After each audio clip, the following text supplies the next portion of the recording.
جڑواں بچوں کا عقیقہ کیسے کریں؟ تمام بچوں کے لیے ایک ہی عقیقہ کافی ہے یا علیحدہ علیحدہ عقیقہ کریں گے؟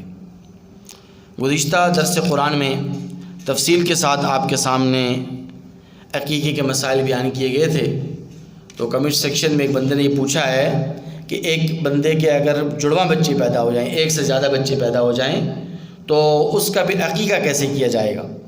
ان سب کا عقیقہ ایک ہی عقیقہ کافی ہے، سب کی طرف سے ایک عقیقہ کریں گے یا سب کا علیحدہ علیحدہ عقیقہ کریں گے؟ تو دیکھیے، بات یہ ہے کہ مستحب، بہتر اور افضل تو یہی ہے کہ ہر ایک بچے کے لیے الگ الگ عقیقہ کیا جائے۔ کیوں؟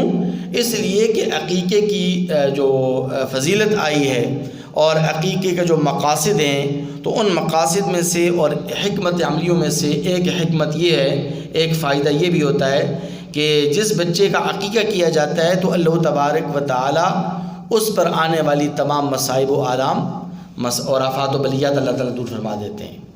تو اس لیے جب ہر ایک بچہ اللہ تعالیٰ کی ایک نعمت ہے، مستقل اللہ تعالیٰ کی ایک نعمت ہے، اور ہر ایک بچے کو آپ نے آفات و بلیات سے بچانا ہے، مصائب و آلام سے بچانا ہے، تو پھر بہتر، افضل اور مستحب تو یہی ہے کہ ہر ایک بچے کے لیے علیحدہ علیحدہ عقیقہ کیا جائے۔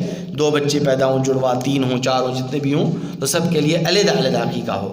ہاں، اگر گنجائش نہ ہو تو وہ بات عرض کر دی گئی پہلے بھی کہ اگر والدین کے پاس گنجائش نہیں ہے ایک سے زیادہ عقیقہ کرنے کی، تو وہ ایک بچے کا عقیقہ کر لیں، باقیوں کا نہ کریں، کوئی ضروری تو نہیں ہے، واجب تو نہیں ہے، صرف سنت اور مستحب۔